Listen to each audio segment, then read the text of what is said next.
Po guys, magandang araw po sa lahat. Ngayon po, kukwento po natin yung ating pag-crayfish. Simula po tayo noon, medyo hindi po madali ang pag-aalaga dahil first time po nating mag-alaga nung mga nakaraang taon. Hindi po talaga madali kasi namatayan tayo ng mga crayfish.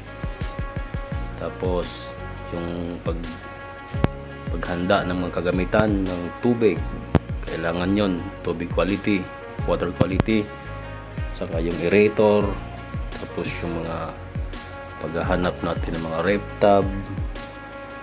Yun po ang kailangan guys pag nag-aalaga tayo ng crayfish. Siyempre nung dumami na po sila at nagkaroon na po tayo ng mga ilang mga breeder, bumili na po tayo ng trapal para po maluwag silang lahat. Ngayon guys, mga malalaki na sila.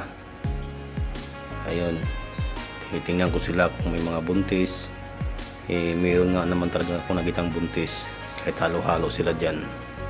Tapos pinaghihiwalay ko na rin para naman pagka pwede na yan ang pipisain yung mga itlog niya,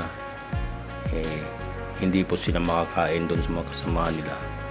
Kasi ang ugali ng mga crayfish, talagang nagpapatayan sila. Kinakain nila yung sino yung mahina, sino yung malambot, yung mga bagong palit ng balat. Yun po yung mga binubuli nila guys. Tapos yung pag-aalaga talaga ng crayfish, hindi rin basta-basta, magastos din.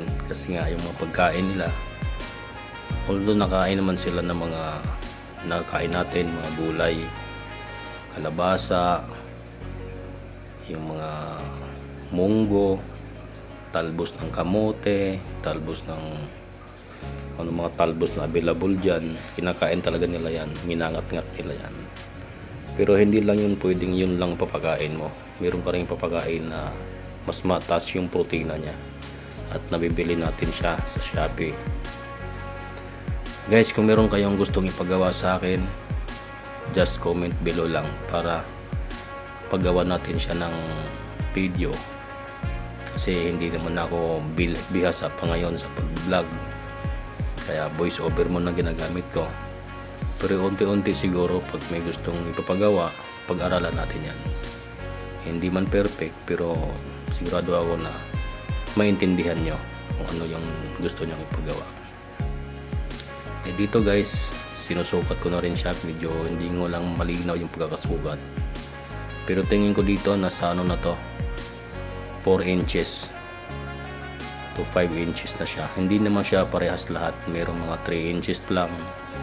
Pero yung mga yan, sabay-sabay yan pinanganak. Kasi 3 breeder yan magkakasama. Halos ang nabubuhay dyan pagkatapos ng mga 3 buwan ay nasa 200 plus.